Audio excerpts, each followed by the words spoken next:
Good morning, Seahawks. My name is Hunter Jones, and I work as the Bozeman Gallery's intern for Campus Life. My job is to ensure operations in and around the gallery run smoothly so that you, the general public, may enjoy all our wonderful exhibits showcasing the work of our students, alumni, and even those in our local community. Today, I have the honor of interviewing Katey Morrill, the artist behind our current exhibit, What Remains Outside. A little bit about Katey. Katey Morrill is a painter and an art instructor after receiving her BFA from the University of New Hampshire in 2011. Katey and her husband moved to North Carolina where she received her MFA in painting from the University of North Carolina, Greensboro in 2014. Katey Morrill has exhibited her paintings nationally, including New York, Virginia, California, Connecticut, and Pennsylvania. Katey currently lives and teaches in Fayetteville, North Carolina. What Remains Outside is currently featured in our very own Bozeman Gallery in the University Union on the second floor, which you can visit today until mid-October. Alternatively, you may view this gallery and all its works virtually by going to our Instagram at UNCW_Campus Life or by going to our YouTube channel, UNCW Campus Life. So good morning, Katey. Thank you for joining me. Good morning. Thank you for having me. Of course. Before we jump straight into any of the questions, I just kind of want to ask, how have you been during these times of self-quarantine? How have you adjusted? We've adjusted. It's been a transition. I think we all wish that we could be back in the studio with our students, but we're making the best of these times. We're able to examine painting and drawing in a new way, focusing on discussion and some art historical aspects. But I think we're all waiting to be able to see each other in person again. Well, I have some questions for you to answer however you'd like. These questions are meant to help not only give you some additional exposure, but also to maybe give our students some inspiration of their own, or for non-artists like myself who are just curious and have an appreciation for art that we'd like to explore every once in a while. So to start off, where did the inspiration for this gallery concept come from? What Remains Outside? Well, this series of work came from two factors. Being home over the summer with my husband and my new baby, it was an interesting time because we were all indoors. And it's amazing when you're told to stay indoors how you want to be outdoors. And I think I was looking for a visual escape and hoping to remember what the outdoors looked like, and also to continue professional painting practices. Having the summer to work on some painting, I wanted to make a goal to make a series of work and to continue these painting practices. And so while the baby was napping, I would begin these landscapes and just enjoy working with these spaces was fun and rewarding and therapeutic, and it was a nice that was kind of the beginning of how it started. Okay. I guess that leads into kind of my next question about where did the process, or what does the process for a lot of these works that we see kind of look like? Do you work from a photograph or just from what you're seeing? I know. Most were referenced from photographs, vacation photographs. Most were based in either North Carolina or up the East Coast to New England, where I'm from. And they're all small scale, again, working from home with a baby. I didn't have as much space to coordinate larger scale paintings. So I was working pretty much from my kitchen table, small scale. Acrylic is easier to dry, quicker to dry. And so I was able to do these small scale landscapes. And the process for those is pretty much responding to the space. I enjoy these landscapes that allow you to move back in space, whether it's through color patterns or patterns of contrast in light or texture. I like to be able to move back and around, and that would be a goal for my work throughout these paintings. And so I would start, large shapes, block them in, and then move into more individual textural details. Would be pretty much the process, but I would have goals. I'd have individual goals for each painting. I think because painters want it all. I would have goals to have works for the ocean, and sometimes with these oceanscapes there would be bluescapes, but after doing a series of those, I would want to do warmer palettes or palettes with different textures. So examining a wide range of these color palettes and shifts in light was fun and playful, and it allowed me to experiment with a variety of different scaled works, smaller works, larger works, and it was it was it was fun to be able to see how I could push the material of painting through this series.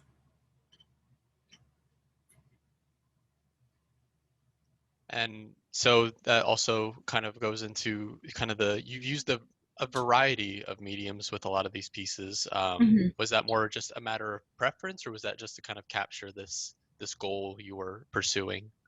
Well, primarily working with acrylic, the major material I was experimenting with was the surfaces. I began working with watercolor paper because it was the easiest way to transport from my kitchen table to a storage location.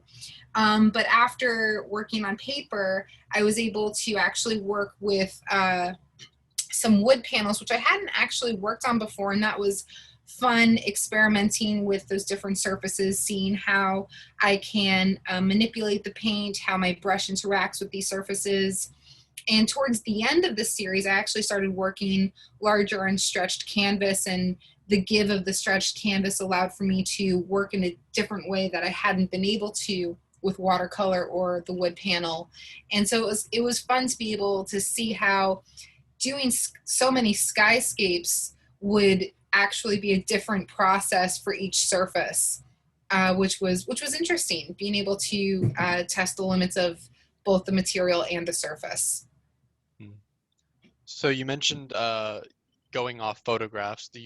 When you do you plan these compositions, or just kind of it strikes you like you see something and it's like, oh, I gotta paint this, or is it, let me go Most of the through.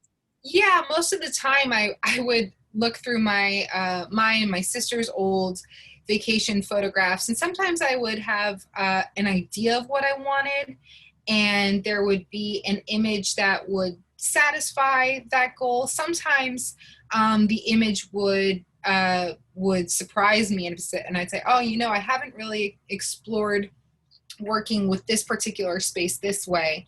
And so that happened that way. But sometimes if I exhausted a blue palette, I say, I really wanted to experiment with pink or red, then I would look for a palette that would satisfy that need. So it was a balance. Sometimes it would surprise me and show up unexpectedly. Sometimes I would look for it and be able to find it through that way, if that makes sense. Yeah, for sure. Have you been able to make a career out of being an artist? Because I know you're a teacher, but have you been able to kind of support yourself solely off the works you've done? Uh, I would say that this series has been the most successful. I think that a lot of individuals who are either artists or non-artists can respond to these landscapes, and that allowed for this to be more successful than I had anticipated. So yes, this series in particular has been the most successful. How do you do you market yourself for commissions and for these gallery showings? How do you get yourself out Yeah. there? Well, with this series, I would post on Facebook or Instagram the finished painting, and it was getting a large reception, which I was pretty happy about. And I'd also made a goal for myself over the summer to redo my website from scratch, and so that was another motivation for me to build the series of work for this new website. And I was able to promote the website and the work, and I was able to apply to several shows. I was able to get one in California, one in Raleigh, and the one at the Bozeman Gallery space. So being able to upload my work and also reach out for proposals was an exciting part of working with this series as well. For those of you who don't know, Katey's website is www.kateymorrill.com, Kateymorrill. So if you'd like to check out more of her works, you can do so that way. Back to the questions. What did you find challenging about these works in particular, and maybe how did you overcome those challenges? Um, Honestly, finding time to get the painting in. You know, you're working around a 10-month-old baby's schedule, and so I knew I could rely on two nap times to get some painting in.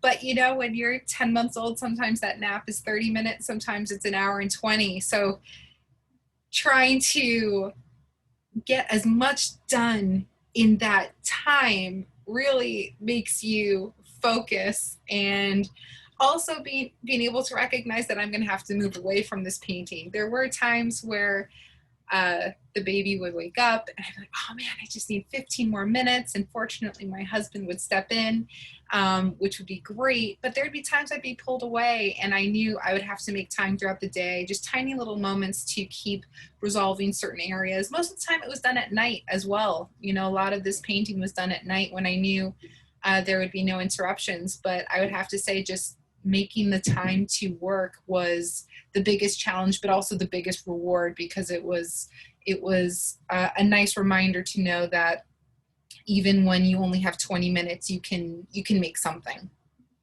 Mm-hmm. Do you have a favorite piece of this selection that I can point out for the audience? Yeah, the painting that I think surprised me the most was Rim Light. This painting was created towards the middle end of this series. It was a larger work on stretched canvas, and this particular painting was a challenge for me. And I think when it comes to painting works that are difficult or confuse you or just pose problems, demand that the artist seek solutions. And so you're constantly thinking about this particular work. Yeah, there it is. And so this one just kept dancing and disappearing, and especially with the complicated cloud patterns and having these strobes of light just play through the atmosphere was very complicated. But at the same time, I enjoyed their that dance between keeping and painting open as long as possible, so it's flexible and you're able to make decisions, and then defining certain areas as well that allowed me to understand what it was I was seeing. It was a nice playful dance between those two areas, and it was a unique palette for me. I had done many sunsets up until this point, and this one in particular I thought was exciting visually in terms of color and the shapes and the contrast. How has your journey looked so far? That can mean whatever you want it to mean, but I could also kind of give you some. I would say that my journey has always been painting throughout high school, undergraduate, BFA program, my graduate program. Just has always involved and revolved around painting, and I think that for me, painting fills in gaps of what I feel is missing, whether it's working from life, working from memory, examining the human figure, working from my childhood home from memory, or working with these landscapes. It is something that is satisfying a need for me visually. And I hadn't really done landscapes before this. I remember doing several in in undergrad, maybe a few here or there, but this is the first time I was really able to dive in deep to explore these spaces. And it definitely helped me in this time of visual escape to enjoy the outdoors while still remaining inside. Mm. Uh, was the kind of the circumstances the product of this medium you kind of chose with the small scale uh, acrylic works that you've done? What would you typically, be painting? Would it be a lot of the same that we're seeing here, or would it be on a much larger scale? It definitely ranges. My work before this was examining moments of my childhood home back in Massachusetts, and that was done from memory. So it's very different. I do enjoy studying the human figure, so most of my work doesn't involve the human figure. So this is the first time there's been the absence of a human presence, which was new for me, but exciting at the same time. Um, and so I had been working with oils, large scale, from memory. Um, and so this was an entirely different shift that was able to satisfy painting as a professional practice, which was satisfying and exciting for me. It was a fun challenge. Well, is there anything you'd like to share with the viewers that I may have missed, or that you'd like to kind of elaborate or share additionally into all this? Um, well, first, I want to thank you and Stephanie for putting this together. Of I really course. appreciate this opportunity. Um, I can't say enough things about the Bozeman Gallery and how beautiful the space is. And I hope everyone gets a chance to see it online or hopefully in person. Of course. And I thank you once again for letting us showcase your exceptional work, especially now when most of us are probably looking for an escape back to a sense of normalcy as well. And thank you for meeting with me this morning to help give our students, faculty, and staff a face to the name and give what would be any regular opening a bit more of a personal touch. I wish you the best going forward and in all your future projects. Thank Um, you. I appreciate it. And I hope we have a good semester. And of course, to those at home, if you like this interview and like to see more, then be sure to follow us on Instagram or subscribe to our YouTube, where any future exhibits and interviews will also be posted. And thank you for watching. And I am going